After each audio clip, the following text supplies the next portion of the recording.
how often have you thought, oh, I'm not good at that. I'm not good at that. Even subconsciously, oh yeah, I can't do that. I'm not good at that. Like you're really just like, well, what am I great at? But the truth is, if you don't take head on some of those things that you're not good at and don't change that mindset to I'm not good at it yet, you're not going to grow in it. And so you've got to get to a point where you see continuous improvement as continuous and that it's an opportunity as you grow to keep adding things on.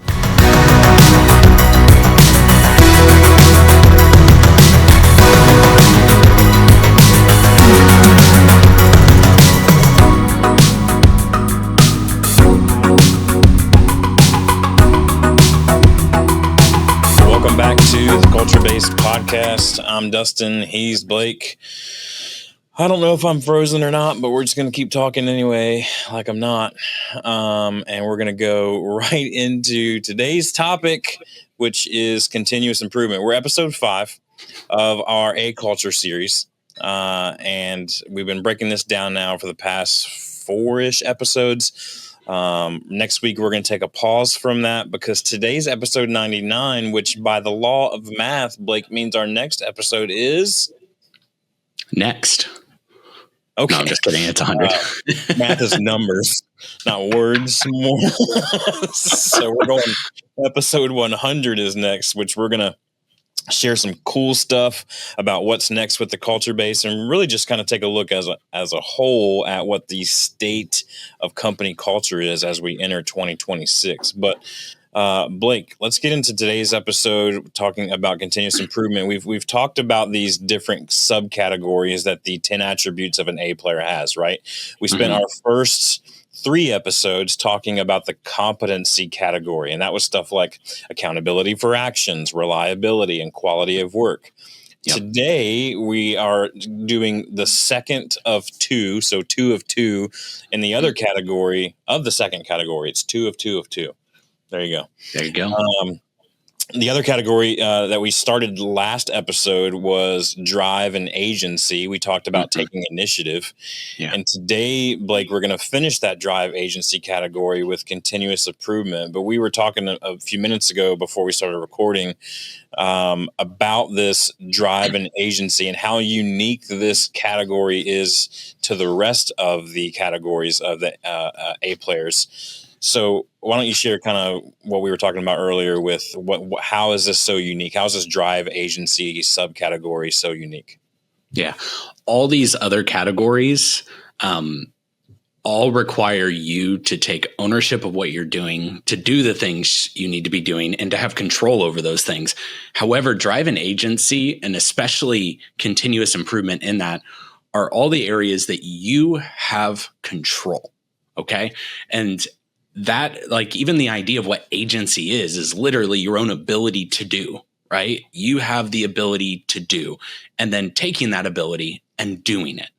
And so continuous improvement is such an interesting one because you really can't blame anyone else for not having it. Like, your ecology, where you are in your growth spectrum, all relies on you taking ownership. Now, don't get me wrong here.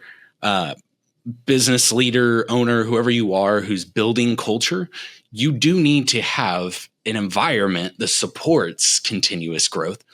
But that's like just a multiplier. And so for you who is like, oh, I can't grow here. I can't grow here.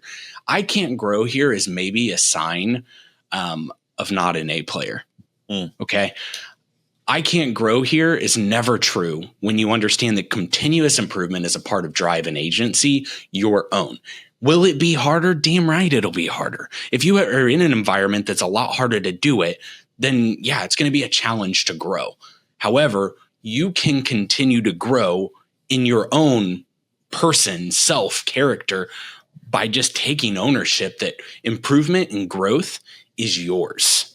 That's yours. So don't let anybody else take ownership of that. That's like the old Mark Twain quote that I never want schooling to get in front of my education. Love that quote because the idea is that the system is not the focal point. The system is just a system.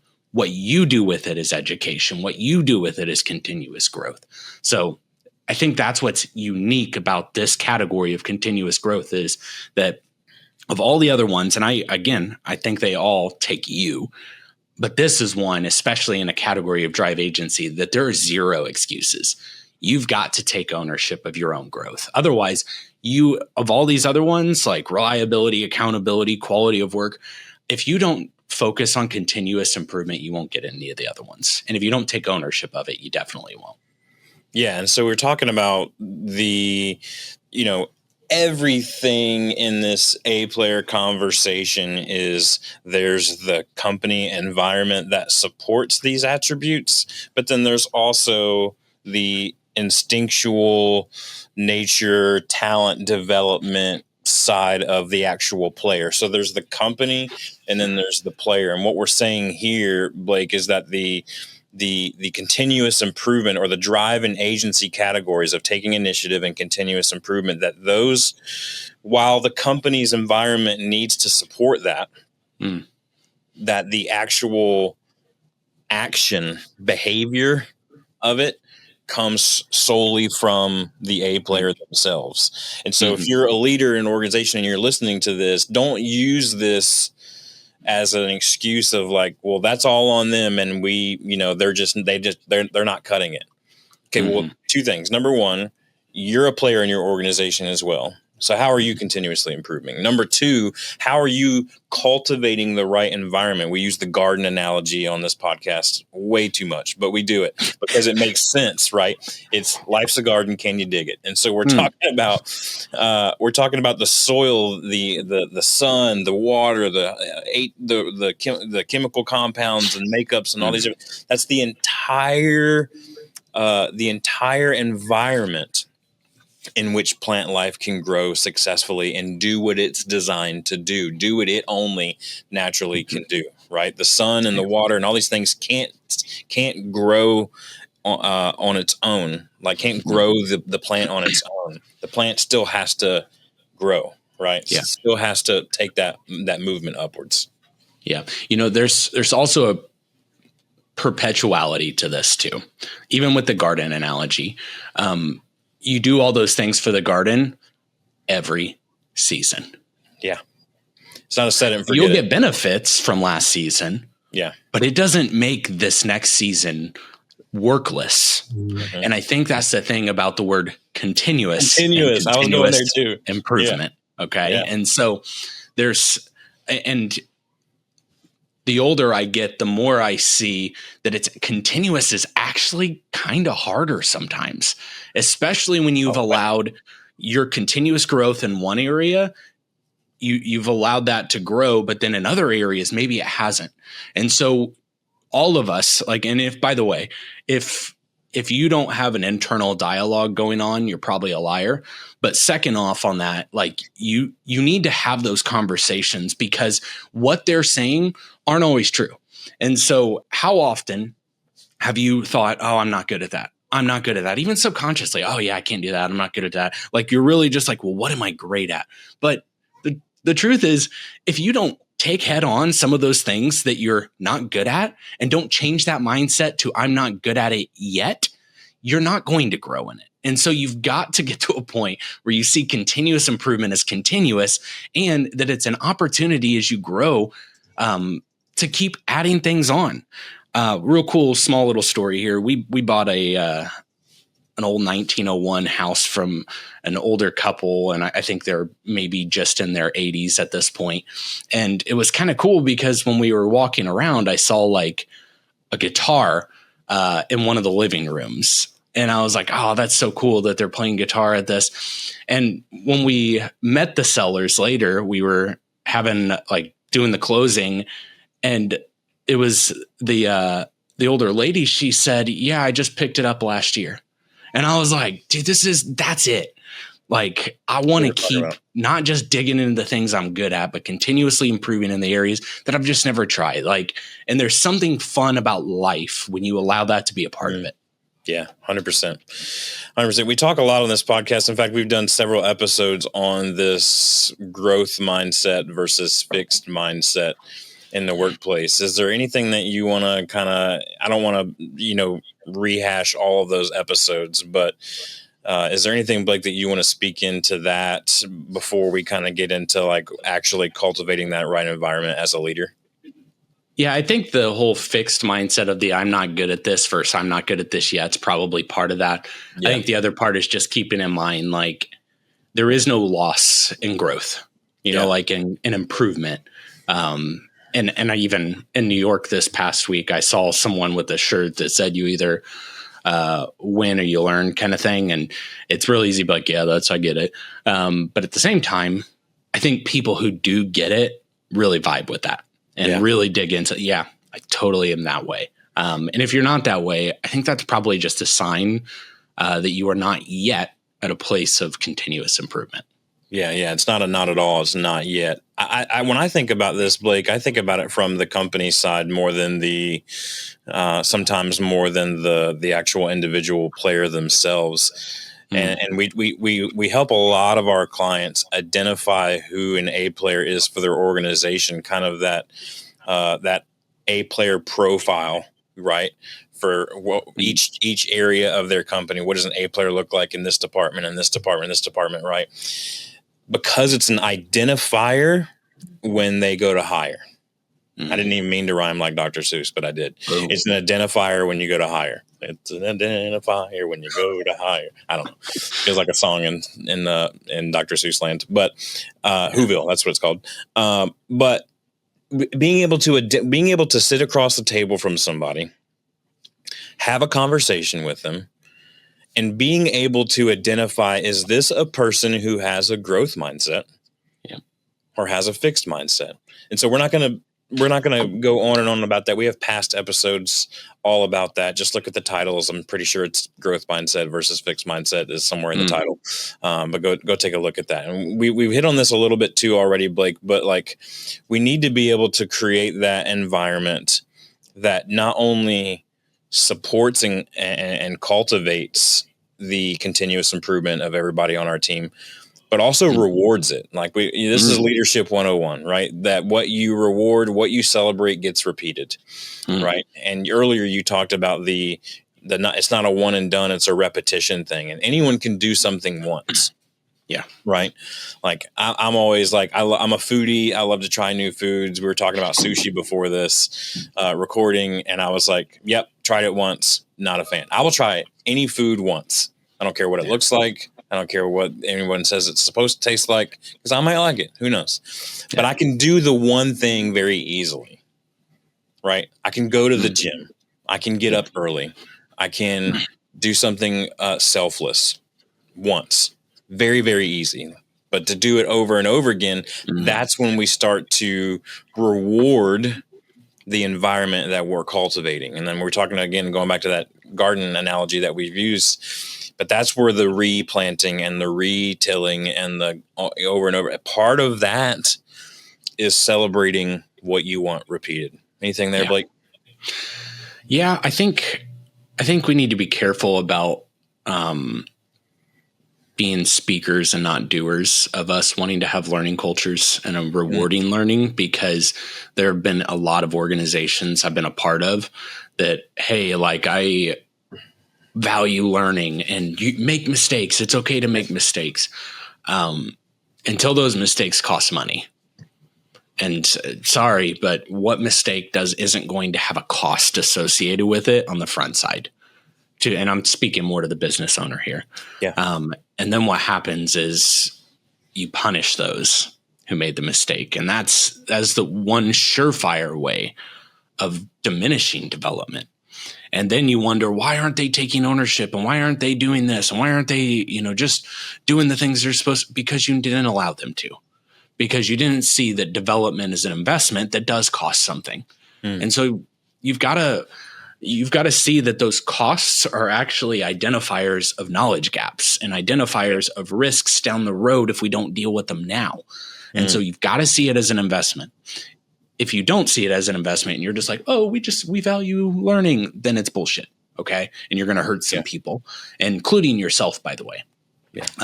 And the other thing I would say, it's really good to make visible development. Okay. It's Yeah, we talk about that I've perceived. We talk about the perception of growth and development a lot when we're talking with clients and what their scalability factor is, right? And why people leave organizations is perceived growth and development or lack thereof. Yes. Yep, absolutely. And one of the things I used to have written up on my board that I would see all the time is that people will not outdo your development, right? Like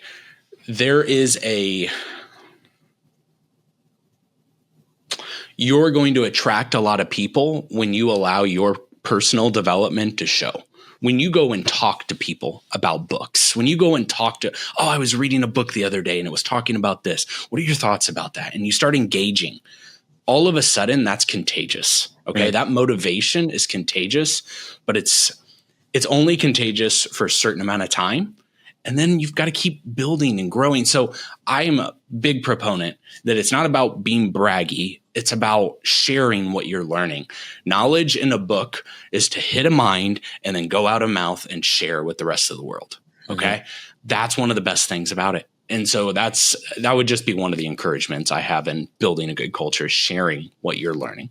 Yeah. And I'll skip down here a little bit in our notes, and then we'll kind of come back to some of this other last topic. But I think what you're saying now kind of breathes naturally or segues naturally into how do we make continuous improvement a habit, not necessarily a program to be followed. Now, if you need a program to kickstart it, that's fine. But I think in order for these drive agency categories, they should be I don't want to sound too woo here, but they should be a natural overflow of who you are as a person, right? And so if you're living out this continuous improvement habit, then you don't necessarily need a program. It's like Blake was just saying, like whatever you want in your company, whatever culture, you could boil all of our episodes down to this. Whatever culture you want in your organization, profit, nonprofit, doesn't matter. If you're not modeling it, then you'll never have it. Period. And so if you want to have a culture of continuous improvement and you want to attract players who care and exercise that trait, then you yourself have to be modeling that. And I am a firm believer that no one will ever match or rise above the level that the leader sets in terms of passion and intensity. They probably will in terms of skill, and that's a good thing. But in terms of passion and intensity, no one's going to care more about the business than the owner or the founder of the business, right? And in the same way, I think if you raise that bar and you say, this is where I'm at, then it raises the bar of everybody else to be just up underneath it as well. And it's like I tell my kids all the time about having goals. Like if you have 10 goals and you hit 8, that's 8 more goals than that you achieved than if you had no goals. Right. And it's hard for their little minds sometimes to comprehend that. They're like, but we didn't hit all of them, so we failed. I'm like, no, you succeeded. You had 80% success rate. That's amazing. Right. Like, so to be able to say like, hey, if someone's at 80% of the level of continuous improvement that I'm at, you celebrate that, you model it, you call it out, you encourage it as much as you can. Yeah. Yeah. I think true professionals who are top of their game don't have a best mentality. They have a better mentality, right? They always know that they're not getting like, oh, I'm not at best. I need to be better. I need to be better. I need to be better. And so many people stop because they're like, I'm not at best, therefore I'm done. Those who are truly the best at their craft are about better. Neil Peart, one of the greatest drummers who ever lived, in my opinion, at the top of his game, got lessons. I don't know who you get lessons from, but he got lessons at that point. He was like, my form looks sloppy. And so he hired multiple people to focus on his form and got better. Yeah. It's about better, not best. Yeah. Tiger Woods, Rory McIlroy, Michael Jordan, you name it. All the GOATs are continuous improvement, and that's why they're A players. So, Blake, the last thing I want to hit on in this episode before we leave, we've been talking about, we've mentioned many times on this podcast before, the topic of this A player thing, that we've been working on developing a software for organizations to be able to identify, review, build up A players within their organization. Specifically when it comes to this growth mindset, continuous improvement, how do you balance when we're in those A player review seasons, right, which we do quarterly? How do we balance kind of current performance with some future growth trajectory that we may see that they don't see? Yeah, I think you got to start past what worked, what didn't work, like basically doing a SWOT analysis with your team. Hey, we saw you grew in these areas a ton. Celebrate. Gotta celebrate at that moment. Yeah. Then you say, okay, what are the areas? First off, do we have alignment and agreement that this area are still a little weak? And do you feel like, and the thing that's nice about the A player software that we use is it shows what the self believes, what peers believe, and what a manager believes. And so you get to see, is there congruency in that belief? And if there is, what you've got is fertile soil. You got fertile soil to have a conversation about those different areas. And so as we dig into, okay, now here are the areas that we think we need more improvement on. The first question probably should be, and this may sound ridiculous, but do we even need to focus on it? Like, it stayed the same, but is that an area that needs to grow?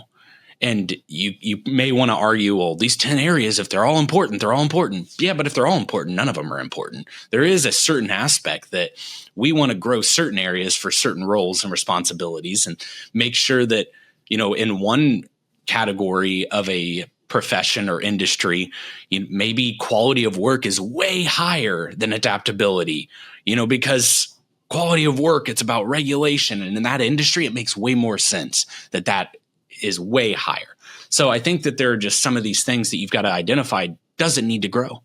And if it does, then we focus on it and we start having conversations of what needs to grow in this, because where the only time they're going to grow is in the present anyway. Like the past is done, the future isn't ever going to be. So we have to learn what can we do in the moment to get the next step to be better, not to be best. Right.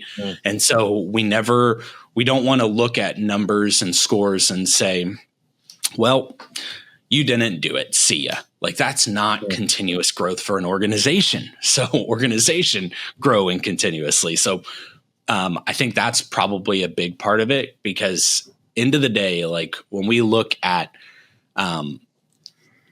what continuous growth is for the A player, is it's not doing improvement, it's embedding improvement into how they work. And so here's what I need to grow in this next quarter. How do I grow in it? What is the stuff I need to start today? And that's where you go. You don't you can do the whole, like, what's it look like in 90 days and work backwards. That's good. But if you don't get to today, then those other future things will stay future. Yeah. I love it. So if you are listening to this and you're like, what's this A player software stuff that you're talking about? I'm really interested in learning more about that. You can go to theculturebase.com and go to our contact page, reach out to us there. We'll gladly hop on a call with you and kind of show you around as we're developing, and we're starting to roll this out with some clients as well. But as we wrap this up, just want to remind you that these two categories of taking initiative, continuous improvement, that while they are innate to the player themselves, that if you're the leader, if you're the culture champ of your organization and you're listening to this, it's your job to cultivate the right environment for continuous improvement. So next episode, we're going to be with you. It's going to be our last episode of 2026, episode 100. And we're going to be talking about the state of company culture in 2026. We'll talk a little bit of A player stuff. We'll talk about some other exciting things that we have at the Culture Base that we're going to be rolling out in 2026. And then starting in the new year in January, we'll be back, episode 101. We're going to get into our next category, which is the agility category. And first up there is problem solving ability. A major component of an A player is the ability to to problem solve. So we're going to get into that and much, much more in 2026. Can't wait to talk to you next time, episode 100 of the Culture Based Podcast. Have a great week.